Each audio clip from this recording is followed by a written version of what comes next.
আসসালামু আলাইকুম, কেমন আছেন সবাই?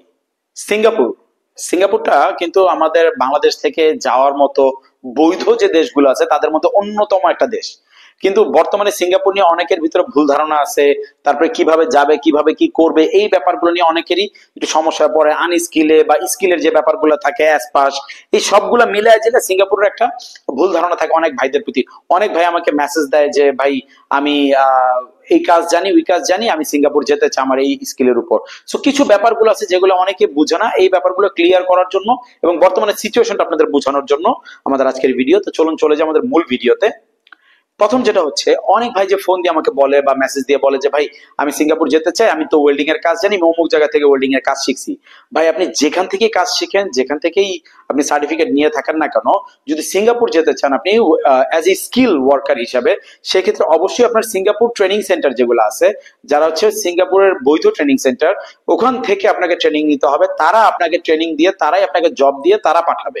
সো এই ক্ষেত্রে আপনার কোনো ধরনের কোনো এজেন্টের কাছে, কোনো ধরনের কোনো মানুষের কাছে শরণাপন্ন হতে হবে না। ওই ট্রেনিং সেন্টার আপনার সবকিছু করে দিবে, A to Z। হ্যাঁ, বর্তমানে সিঙ্গাপুরের খরচ আগের তুলনায় অনেক বেড়ে গেছে, যেটা আসলে মানে অবিশ্বাস্য যে হঠাৎ করে এত বেড়ে গেল। এই জিনিসটা আসলে মানানসই না। আপনার ট্রেনিং সেন্টার গুলো 13 লাখ, 14 লাখ, 12.5 লাখ, মানে যার যেমন মন চাচ্ছে সে ওইভাবে নিচ্ছে, স্কিলের উপরে ডিপেন্ড করে। তারপরে যে আপনার ব্যাপারটা আছে আনস্কিলে ভাই, একটা সময় ছিল যে মানুষ 5 লাখ, 6 লাখ এরকম টাকা করে গেছে, কিন্তু এখন আনস্কিলে হাত দিতে গেলে 10 লাখ, 11 লাখের নিচে কেউ যাইতেই পারে না, এমন একটা অবস্থা। সো এটা খুবই হাই প্রাইস। কিন্তু তারপরে একটা ব্যাপার হচ্ছে কি, আপনি বৈধভাবে যেতে পারতেছেন। আনস্কিলে গিয়ে যদি আপনার ওই ধরনের এক্সপিরিয়েন্স থাকে, আপনার যদি মনে করেন যে আপনি একটু চালাক চতুর হতে হবে ভাই।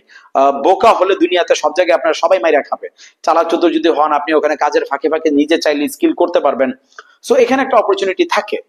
আর সিঙ্গাপুরের মনে করেন স্যালারিও কিন্তু একবারে খারাপ না। মনে করেন যে আনস্কিলে গেলেও মনে করেন যে 50-60 হাজার টাকার মতো ইনকাম করা যায়, কিন্তু কাজগুলো অবশ্যই কঠিন। আনস্কিলে যখন যাবেন আপনাকে কিন্তু একবার সহজ কাজগুলো দেওয়া হবে না।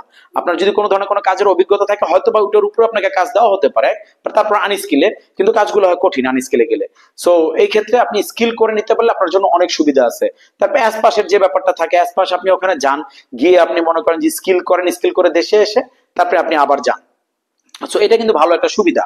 আপনি কিন্তু 14 লাখ টাকা বা 13 লাখ টাকা দিয়ে আপনি আনস্কিল স্কিল করে যাবেন, এতে আপনার সময় লাগবে, এতে আপনার মনে করেন যে ট্রেনিং সেন্টারের একটা ব্যাপার থাকে, সময়ের ব্যাপার, তারপরে টাকা একটু বেশি ইয়ে থেকে, আনস্কিল থেকে। বাট অনেকে হচ্ছে গিয়ে চালাক চতুর, আমি সবার জন্য বলছি না, আমি কাউকে অ্যাডভাইস দিচ্ছি না এভাবে যাওয়ার জন্য, জাস্ট একটা আইডিয়া। সেটা হচ্ছে অনেকে হয়তো একটু চালাক চতুর থাকলে বা নিজস্ব পরিচিত লোকজন থাকলে আনস্কিলে যান, গিয়ে আপনি মনে করেন কাজের ফাঁকে ফাঁকে স্কিল করে ফেলেন, করে মনে করেন যে আপনি অন্য কোথাও মুভ হয়ে যান। কারণ আপনি যে কোম্পানিতে আছেন সেই কোম্পানি কখনোই চাবে না যে আপনি তার কাছ থেকে কাজ করে, আপনি তার কাছ থেকে স্কিল করে আপনি ভালো বেটার কিছু করেন। ঠিক আছে, সো আপনাকে কোম্পানি অনুমতি দিবে না, এটা আপনার নিজের ভাবে নিজের মতো করে করতে হবে। এই জিনিসগুলো অনেকেই বুঝে না, যার কারণে অনেকে সমস্যায় পড়ে। সো এই সিঙ্গাপুরের ব্যাপারগুলো কিন্তু মোটামুটি একবার একদম ক্লিয়ার, কিন্তু এখানে আপনার বৈধভাবে যেতে পারতেছেন আপনি, এটা সবচেয়ে বড় ব্যাপার। কিন্তু আরেকটা ব্যাপার চিন্তা করে দেখেন, আপনার 10-12 লাখ টাকায় সিঙ্গাপুর যাবেন 50,000 টাকা স্যালারির জন্য, তা হার্ড ওয়ার্ক।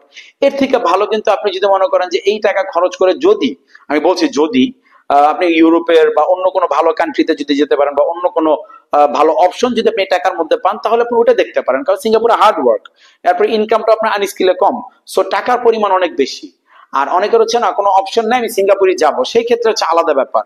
সো এই কিছু ব্যাপারগুলো আছে, যে ব্যাপারগুলো আমাদের অনেক ভাইয়ের কাছে অনেক প্রশ্ন থাকে। সো এই প্রশ্নগুলোর আজকে আমি আসলে উত্তর দেওয়ার চেষ্টা করলাম, বা আপনাদের কিছু ভুল ধারণা ছিল বা অনেক কিছু অথবা জানানোর চেষ্টা করছি। যদি ভিডিওটিতে আপনাদের একটু উপকার হয়ে থাকে, অবশ্যই আমাদের কমেন্ট করে জানাবেন যে কি উপকৃত হলেন। আর নতুন হলে সাবস্ক্রাইব করে দেবেন। পুরান ভাইদের অসংখ্য ধন্যবাদ। আপনাদের বন্ধুদের সাথে শেয়ার করতে পারেন ভিডিওটা, অনেক বন্ধু বান্ধব আছে যারা হচ্ছে যেতে চাচ্ছে বা সিস্টেম বুঝে না, তাদের উপকৃত হতে পারে। সো দেখা হবে ইনশাআল্লাহ আগামী ভিডিওতে অন্য কোনো টপিক, অন্য কোনো দেশ নিয়ে। কোন দেশ নিয়ে জানতে যাচ্ছেন আমাদের কমেন্ট করে জানান, অন্য কোনো টপিক নিয়ে যেটা বললাম। তো আজকের মতো বিদায় নিব, আল্লাহ হাফেজ।